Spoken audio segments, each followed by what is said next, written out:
On a Bimatic, I got a job in here. This one needs a new frame.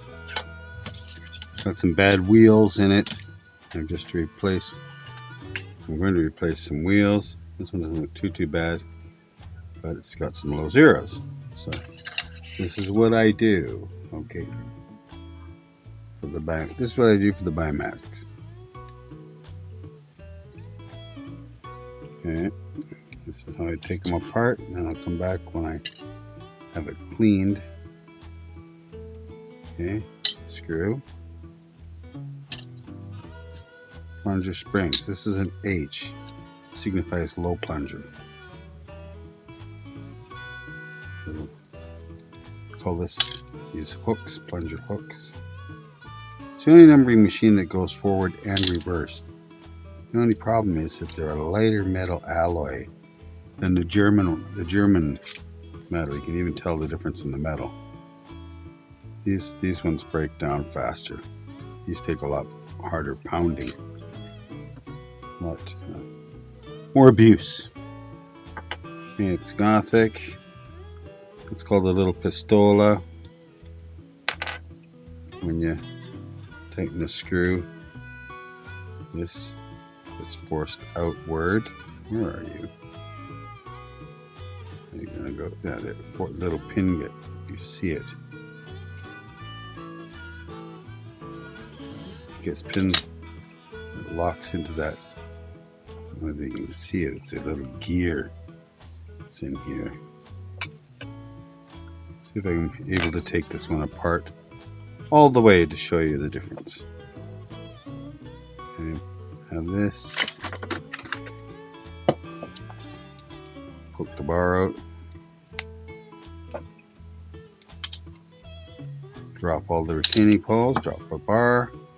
All the retaining poles come out. And they're held in by little teeny weeny springs, which is not the smallest spring on this machine. That's another reason why they're just not as stringent. Let's put it that way. Okay, I've got. See, I set them all to zeros. This is a trick. Set them all to zeros, except for the first one. Doesn't matter.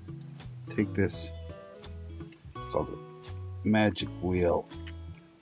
Screw out. Then you can press this through there. And this has all abilities to drop the zeros in the wheels. Let me take all of those out. Go back on the cleaning. You can be over here. Okay, but this is the transmission. Every single one of these wheels has 10 gears. They're all crapped up. This has to all be cleaned out. Look at this, is why it's guaranteed why it's sticking. Dried ink, and where that's supposed to go is here with these little gears. In every 10th gear, there's one gear that turns the next wheel over. So it goes 7, 8, 9, 10, the next wheel comes over. 98, 99, 100. Three of these will line up. 3 of these high. 1. Let's put it that way. 2, 3. You see they have a 10 on that side, 1 on this side. 10 on that side, 1 on this side. 10 on that side, 1 on this side. And then the very first one is thicker, it goes into the unit wheel. The 1's position is 10 on one side, 1 on the other. So there's a tricky way to set those into position, and I'm going to show you that trick. I'm just going to clean the machines first though. See you later. Okay, a Bimatic plunger. Gotta take this out. There's a flat spot here that fits in. The shaft fits right through and it locks within the shaft. But that flat spot I'll show you in a minute. Let's take it up this way. More dings. What's going on? Okay. Sometimes these little gears break. There's the little hooks here on the inside of the machine that catch it, and it works it like a ratchet. There's a little dial on the side. You can go forward or reverse. See? Forward if you want it that way, reverse. I'll show you later. Anyways, they fit in these. These are called transmission gears. They all have to go one way. So they go. Shaft goes, sorry, goes this way. Tens, tens, tens, and then a unit. Let's see. There's a flat spot on the unit gear, right at the 10th tooth. The flat spot there. Okay. So that flat spot goes there like that. And as this is pressed in, it locks. And then every 10 revolutions, you have to put a wheel in when these line up. Every 10th gear lines up. Very, very tricky. And then a number of machines that actually did that because it allowed them to go forward or reverse. Leibinger, they looked at it and went, nope, we ain't doing that. This is garbage. It's got a broken end on it. Okay. What we're going to do, I'll show you. Remember I told you about these? Here showed you all that fun stuff. So I usually set that one straight up, and then I find my shaft. Put my shaft in just to the shoulder. The 0, 1 facing that way because it can't go this way. I want it this way. I'll explain to it the reason why afterwards. Okay, so this is the shaft. See, at one point, it's solid all the way through it. That's what I'm using as a guide on top. That goes through there, that goes there. See, now it's flush. This goes back into the little channel to line up here. Funny, funny. Okay. Put in there. Have that. Hope you can see that. I should find out later. Okay. Bring it back to there, right to the edge. So now I have it. So I'm turning it, and this is what I want face up. You can see this. This on the inside. The outside gear is 10s. Okay, wait a second. Put you back. I'm trying to explain to you, and I just normally just do it. There you go. Backwards. Just trying to show you. That's where the gear lands. You have to do this invisibly. And the next one, okay, so I can separate them a bit and find it. It's right there. Next one. Put it at the 0. I'm going at the 7 o'clock mark, basically. Actually, no, it's on the other side. Well, whatever, 7 o'clock. Close to it. Slide through. Now these ones are drop 0. Inside here is a tiny little spring. It makes it pop back. Crazy. It's crazy. It's in here. Smallest spring I ever worked with. Okay, there it is. Let's see.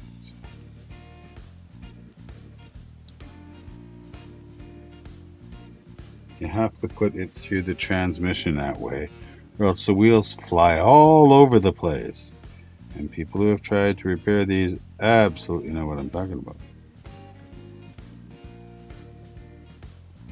You have to make it consecutive. It has It's like putting a lock combination. It's called a transmission down there, so I guess I'm putting the plates on. Ah, you bugger. There we go. Get back there. Stay back. Now, I've got 4 done.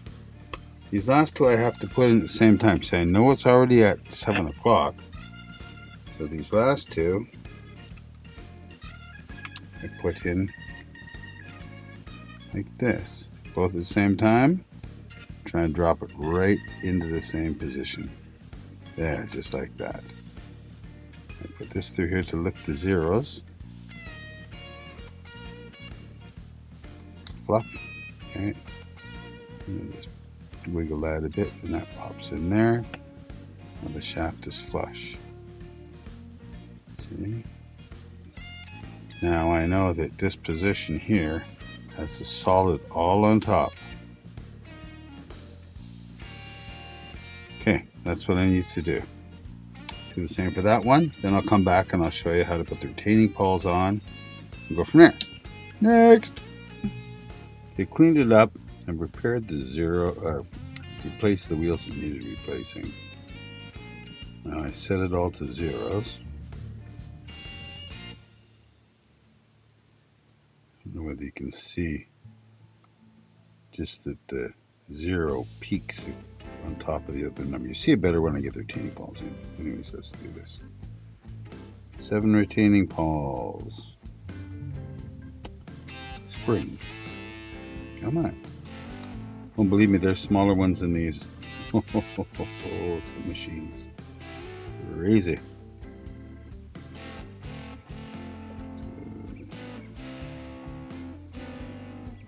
I'll hold this handle like here, so sometimes I can help do this. I have learned ways of doing this. This is funny. Come on. I've done thousands of these machines for printers over the years. And whoever's watching this, most of you don't even know that this thing existed. It's the plunger. Okay. Retaining pawl springs in. Okay. Now, retaining pawl bar. Now the first one here, wheel, is called a magic wheel. See how it's different? And there's 6 consecutive wheels. Goes to 900,999. That's how many. Keeps counting down, and that as it's printing. Okay. But there's one wheel different, which is the magic wheel, and here is the magic wheel retaining pawl. They all match up to the bottom of the frame here, so I just kind of hold it like this and squish my thumb on top of it, like that, so it's flush. And I look for this pawl bar hole that goes through like that. First one's very tight, and all these are 10s retaining pawls. They're all the same, so do the kind of same thing.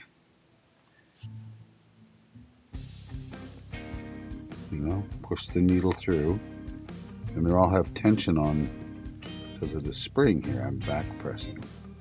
Okay, which holds the wheels in alignment.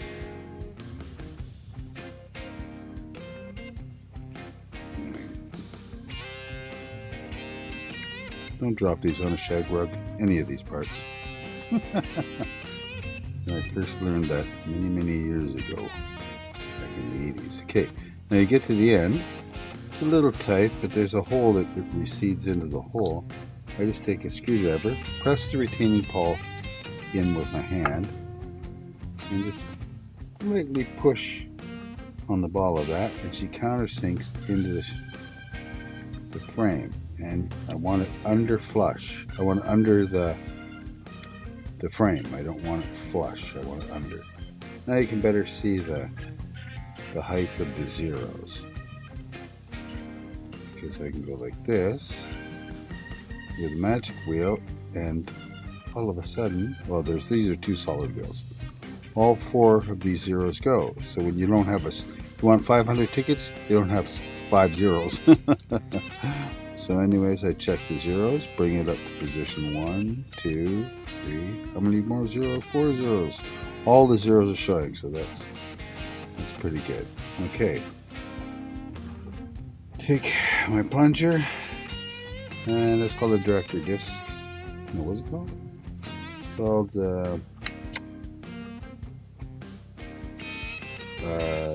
selector. That's what it is. So you put this is called the retaining pawl, or yeah, it's a retaining pawl for the gear that is inside there. I remember showing you that before. Matter of fact, this is what it looks like outside. That's called a transmission for an H series because it's a small gear. Okay, so I put the spring in here. You'll see a little spring in there, a big, no, thin spring. It's a little tricky. I have to push the spring forward here, press my finger down and drop it on that pin that was right there. So it looks like this. And they sit in that channel. Yeah. And now, plunger springs. Inside there's two little peaks that fit inside those to seat the spring. Try and get them in there. You'll know it, but it won't go down very easily. Okay, now. Whoop. Woo, that was a quick catch. Press the thumb down, or the plunger down with this thumb until you get the screw on. Because there's a lot of tension into that. Oh. Come on, baby. Okay. It's a lot of tension under one thumb. Okay.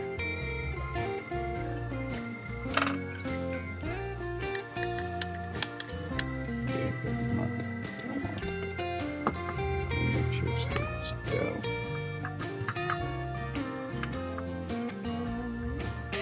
And there. Now. All right.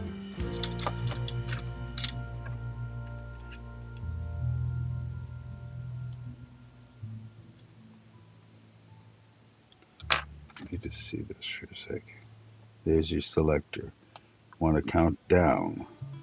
1, 8, 7, 6, 5. No, there's a little toughness in this machine. Go back and fix something else, and I can see that. Plunger. Okay, I changed out one of the plunger balls. Alright, so let's get back to this. There's two little dimples there that the springs basically sit around. And it's pretty hard to press that down, I do admit. But you gotta get it down to be able to put the screw in. And so there's back tension on it.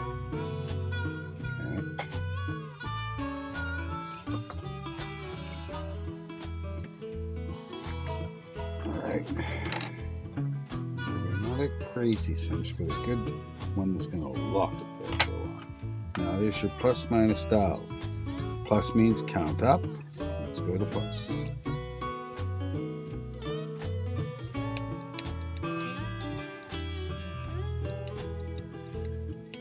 Alright. Then we go to minus. And all the zeros should come over, except for the last one. Oh, that's heavy. That's hard. Alright. Do it this way.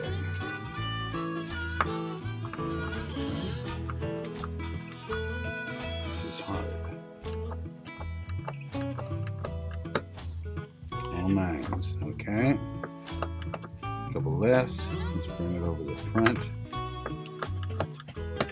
Alright, there we go. Now I test the zeros on the magic wheel.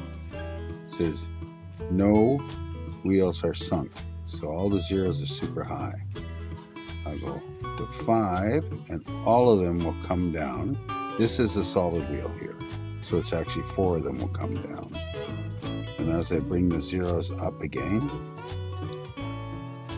to height, and then you look down there, This is a problem a lot because people are using these particular machines for crash numbering. They're a good machine. They go forward and reverse, you know, but they're not super heavy duty. Okay, the Bimatic. One more to go, then I'm done. Okay, there you go. 6 numbering machines, 3 Bimatics, 3 libraries.